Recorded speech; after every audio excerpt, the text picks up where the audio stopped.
Hello, welcome to Undisputed Boxing. We are back for another video. Sorry, this is a little bit late.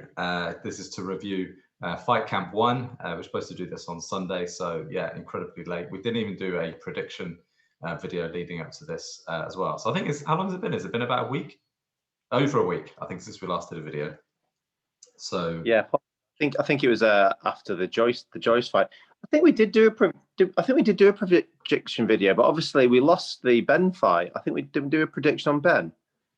No, we didn't. We didn't. We were going to do one, but we didn't do a prediction. But anyway, we're gonna pick up the slack. If you're new to the channel, please hit the subscribe button, like, share any comments. All right, so let's get into it. Fight Camp 1. Obviously, we've been pretty vocal that Fight Camp overall, the cards are not overly exciting. But I have to say, even with the Conor Ben dropout, I thought it was a pretty good card. I did only see 3 of the fights. I saw Chris Smith versus Tommy McCarthy, which was a pretty good fight. Kanzu against Lee Wood, and I saw the Fowler fight as well, which I thought it was okay. I mean, it was a keep busy fight, to be fair. So yeah, where do you want to start? Well, I'll admit I saw nothing live anyway. I wasn't that hyped for the fight, and I had other things on, and then the card, and then when they lost, I was going to try and get back, or not try. I would have got back to watch live the Ben fight, but when that came out, I just in the whole thing and just thought, right, I'll catch it up. So I thought, I mean, I've seen a lot of slagging off, not a lot of slagging off. I've seen some slagging off the production and all that, or some of the people, Bellier and stuff like that. But we've spoken about that. I did think it looked more ramped up. Obviously, it looked better with people there. The ramp coming down looked better. So it did look and feel bigger and better. So fair play. I kind of expected that. I suppose where I'd start is Campbell Hatton, because I've only seen 2 fights really. Campbell Hatton in the main event. Yeah, I didn't see Campbell Hatton. Yeah, so talk us through that. But basically, the reason why I've only seen those is, I suppose, when I've missed the actual, it's hard to after the weekend's gone, find time to watch everything. I almost then go and pick the ones I want to watch. And obviously Hatton was always a big Hatton fan, so just keen to see how his son's doing. Then obviously watch the main event. I mean, I probably gave like Campbell Hatton 3 out of 10 in his first fight. I thought he was pretty awful. His second fight, he was 3.5, and this one he was 4. So gradual improvements. Starting to use the jab more. Starting to look a little bit more fluid. Still getting caught, but maybe slightly more defensively aware. Using the body shots a lot. Obviously from his old man, so varying things a bit. Smothers his work a lot when he gets in close, but you kind of get that from fighters. Bugger all power, but then neither did young Ben at first, and he's very young, so we'll see about that. He has a habit of, like, I've seen him do it in a few fights now. He seems to throw as another person's throwing, and I've seen him caught a few times. It's almost like they exchange punches. He seems to have that in every one of his fights, and he's only had like 3 fights that are 4 rounds, so he's got to be careful of that. It's almost like he'll throw a body shot or a hook, and he'll get hooked as well. And at this level, he can just ride the shot and carry on, but he's just got to be careful with stuff like that. But and again, he's fighting crap at the moment, and I think it's going to take a long time. I think once he's in the double figures of fights, we can start having a bit more of a look at where he's going to go, and start looking at British level probably, and well, looking to, not, I'm saying his 10th fight would be British title. It's just more after 10 or 11 fights, start looking at who's the area champion, who's the English champion. Then that kind of thing.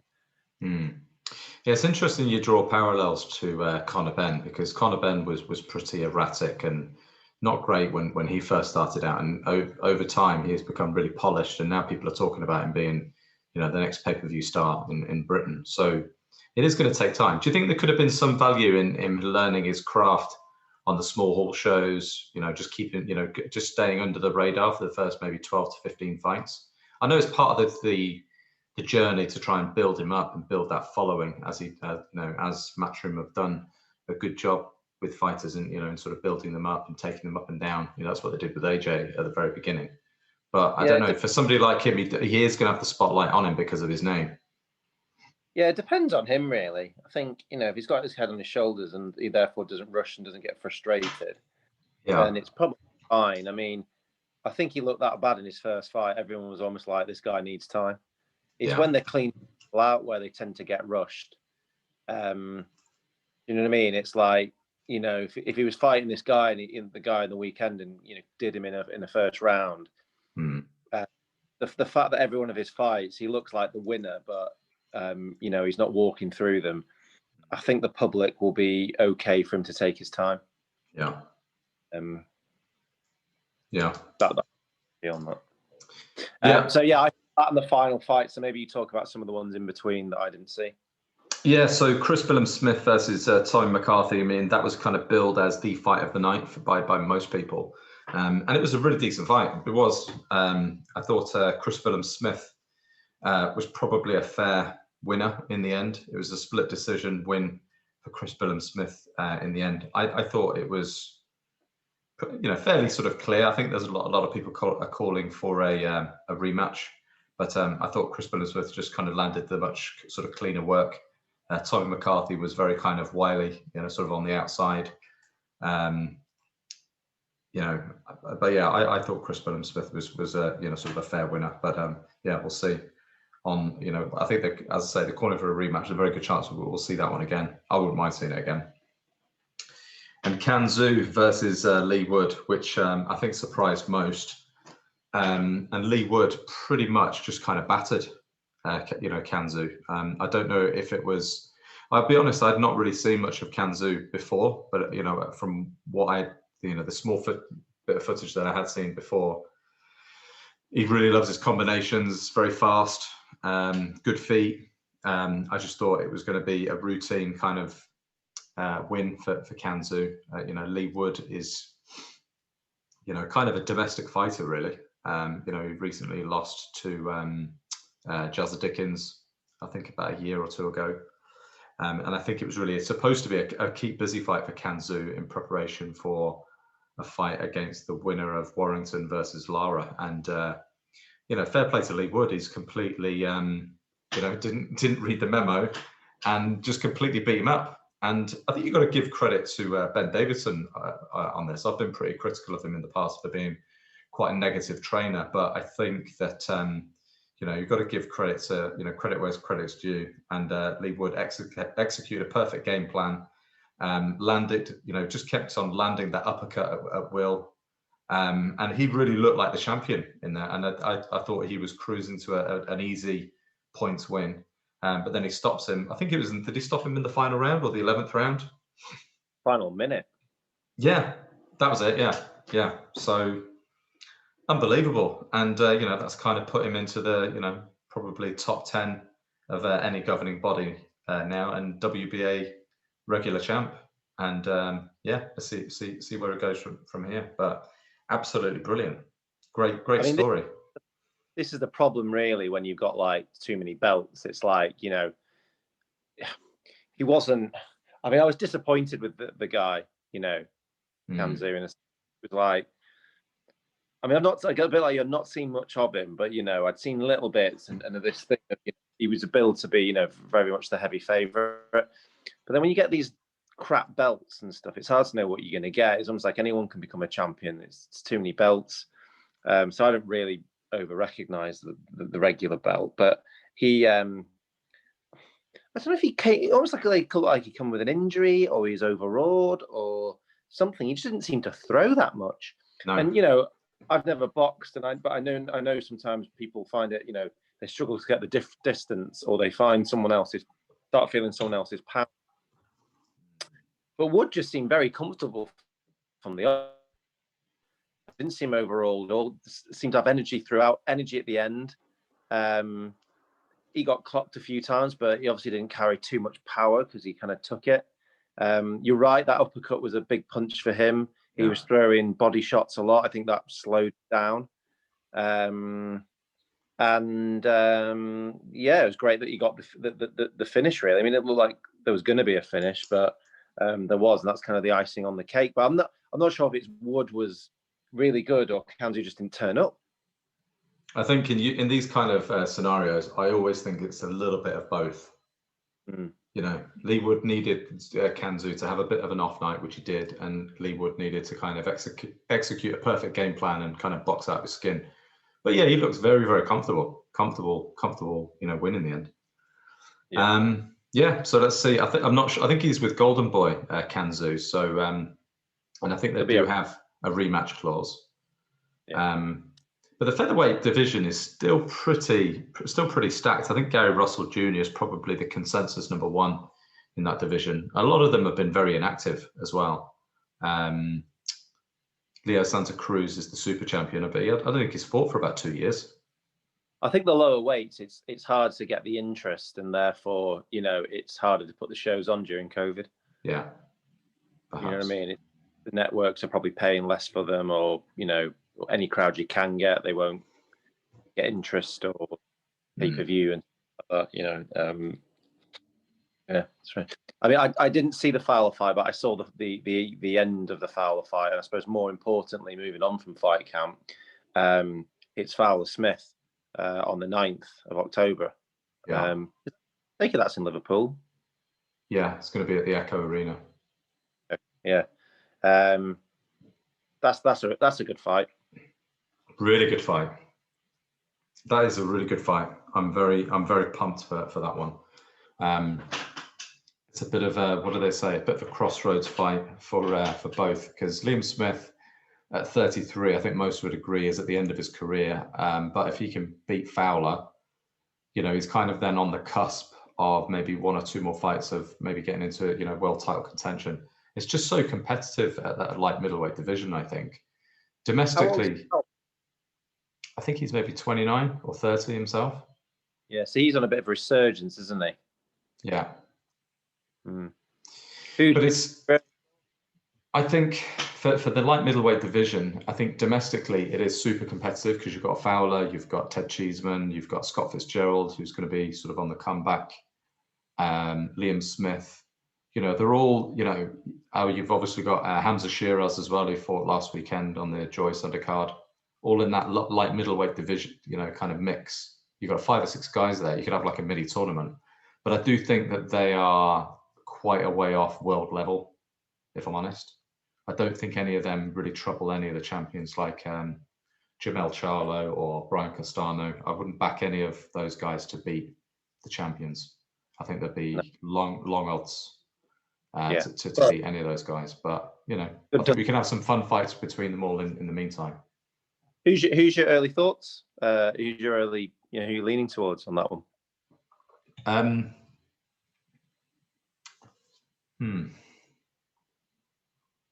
Don't know. It all depends on how much Fowler improves under Shane McGuigan.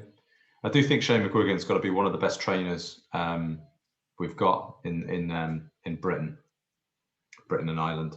I think I really do rate him as a trainer, and it depends on how much of, you know, he can administer and execute, you know, a game plan to beat Liam Smith. You'd have to kind of say that Liam Smith is the favourite, and I probably would back Liam Smith on a narrow points win. Yeah, see, I mean, I think he probably will go favourite. I'm leaning. I think it's going to be points, very narrow. I'm leaning slightly Fowler. Really? Just yeah. I mean, well, this is now. We'll do a prediction video, no doubt, near and not to see. But I think momentum is a big thing, and I think Liam Smith's been a bit lost in the wilderness. And you know that, you know, the fight he had in Russia. I know. I didn't see it all, but I heard it was very close, and he maybe should have won. But and I'll probably need to look at that fight again before I get drawn into a prediction from you, for real. But yeah, I don't know. I think momentum's quite a big thing. But it'd be tight, it'd be points and tight, won't it? Yeah, I think that. But great fight, awesome fight, really good fight. Yeah. Just quickly before we jump onto news, we didn't talk about Avni Yildirim. Did you watch the Avni Yildirim Jack Cullen card fight? No.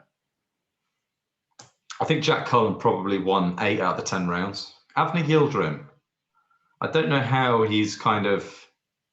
This is something I can't understand. How is it that Avni Yildirim is installed as a mandatory challenger by the WBC, having not won a fight since 2018, and then Dillian Whyte has builds the resume that he's built, and WBC sanction fee after WBC sanction fee, and yet he is not installed as the mandatory challenger. That just, I don't know, it just smacks of corruption, doesn't it? Yeah. Anyway, rant over. Yeah. Be interesting to see who's on the undercard in the, they'll try and get some Liverpudlians on there. I wonder if Price will make a resurgence. Just while I suppose there's two things to move on from that fight, and one is the good old Bricktop being hypocritical. So I saw an interview with him today, and I think it was IFL Fair Play asked him, it was about the yards fighting a couple of weeks, is he? And I think that they're eyeing up the rematch, Yard and Arthur, on the 9th in Manchester. And he was asked, "Oh, right, are you gonna go on that day, considering that's when the Smith Fowler fight's on?" And he was just like, "What do I care? It's the same. It's the same night as the Fury fight, so I'm going to go on there." And I'm just like, "What do you care? How many times was he last year and all that?" I think probably before COVID, was like going on about the fans, and we've got to stop doing, it's all about the fans, and we've got to stop these clashes, and all it takes is a bit of a conversation and the fans. And I'm like, Jesus Christ, man. Just shows his colours there, doesn't it? Yeah, I feel a bit, he's in a real predicament, I think, Frank Warren, because obviously he's got this multi-fight deal with BT. And there's something that tells me that BT are not really putting their hand in their pockets for boxing shows at the moment, because the cards that they've been putting out have been very kind of low level. And the move of Tommy Fury and Daniel Dubois fighting on Showtime. I don't know whether they're going to be on BT as well. Maybe they are. But I just think it's a bit of a strange move. And there was an interview with John Fury, which I think has exposed it a little bit. You know how unfiltered John Fury can be. He was kind of complaining that, why aren't England putting their money in their pockets and investing in their stars? And that was just kind of saying, well, that's BT not investing in their stars. They obviously don't see, and maybe they're not happy with the viewing figures and why they're not, paying these, big fees for Daniel Dubois and, Tommy Fury. I could be wrong. If they're going to be on BT as well as Showtime, but I don't know, reading between the lines, it tells me that BT are not kind of investing in boxing. Well, I think what's happened is BT invested heavily in some boxers, and they've got beat Yard and Dubois. And since then, because to be fair, I think they were putting their hand in the pocket, and especially with Dubois and Joyce. In the old environment, it was probably pay-per-view that, or could be hard, and wasn't. So fair play. And then I think Takam and Joyce would have been quite pricey for them, and I'm just wondering if they're not getting the viewership. So I think I was listening to John Fury interview. It's easy for him to do that, but then he's not the one who has to take the risk. Yeah, but what do you think? Do you reckon they'll be on? So do you think BT are going to put their hand in the pocket and put on Jake Paul versus Tyron Woodley, which I think is in a couple of weeks, isn't it?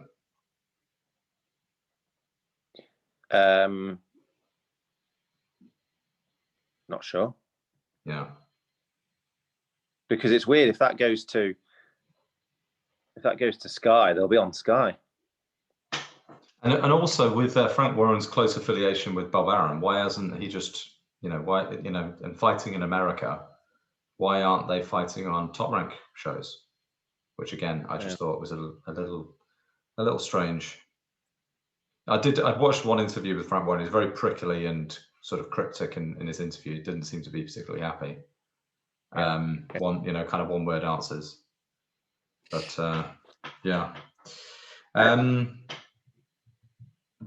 what else? What other news have you got? Well, some more news.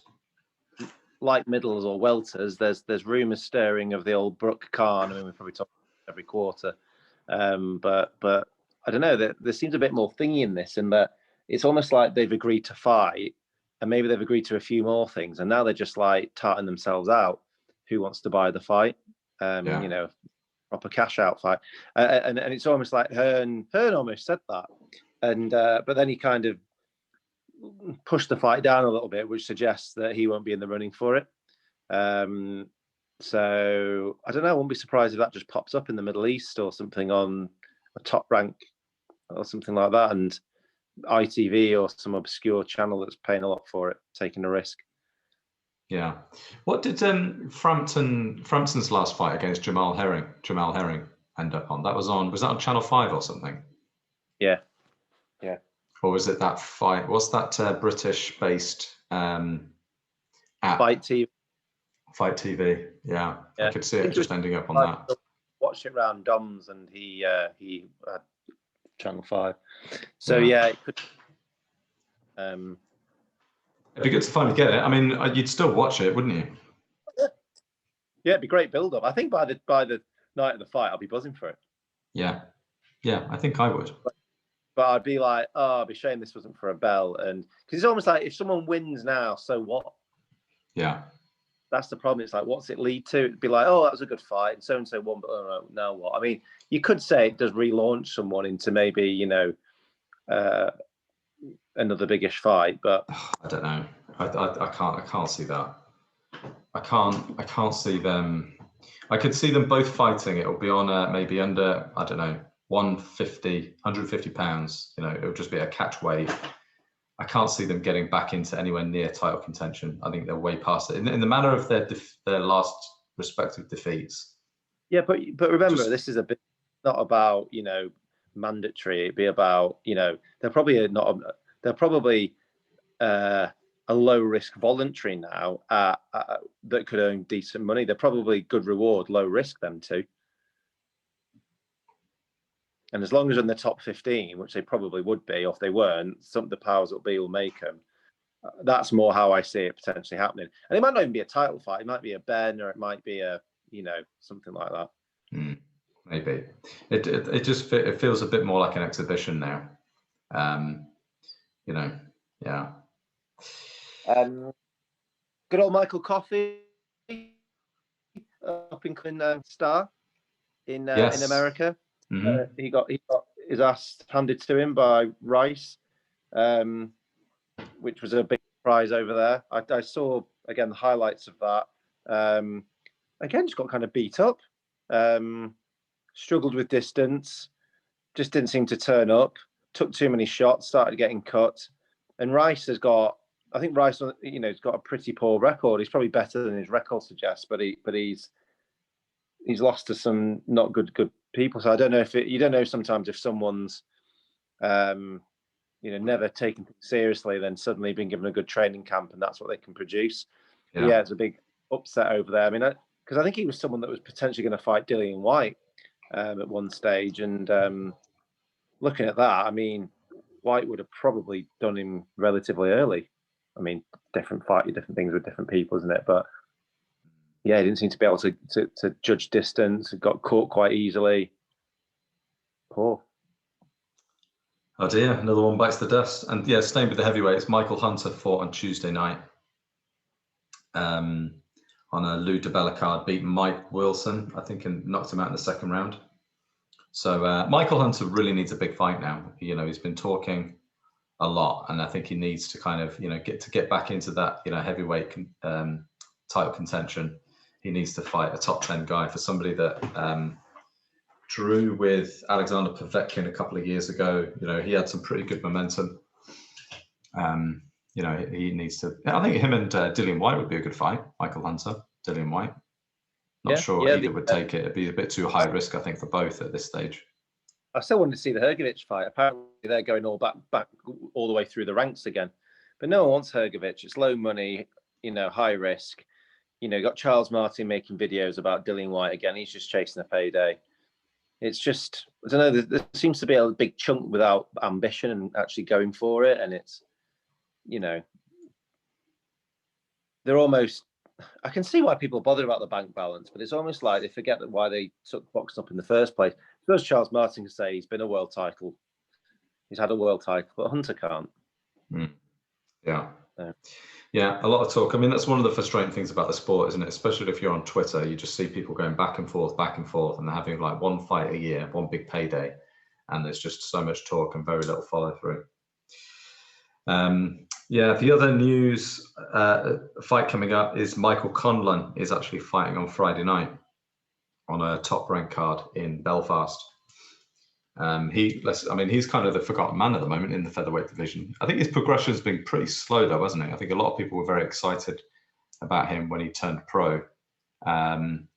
His progression, I don't know, it just seems to be pretty slow. He's still, I think, outside of the top 15 rankings for most of the governing bodies. COVID though, I don't know how he was doing before COVID in terms of speed.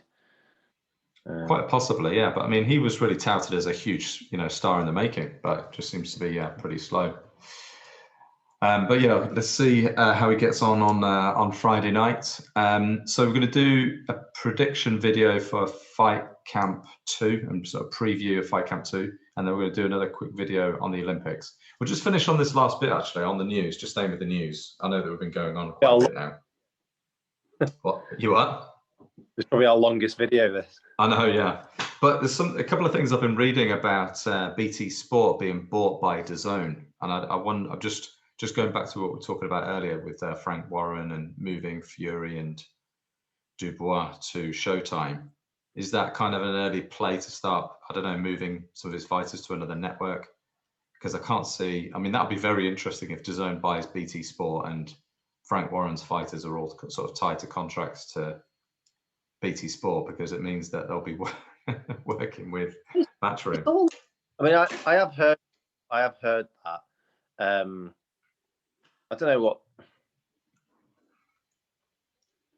don't know if the CMA will have to look at that. Competitions and Mergers Association will have to look at that. But is Dubois if Dubois is signed with Warren and is Warren exclusive with?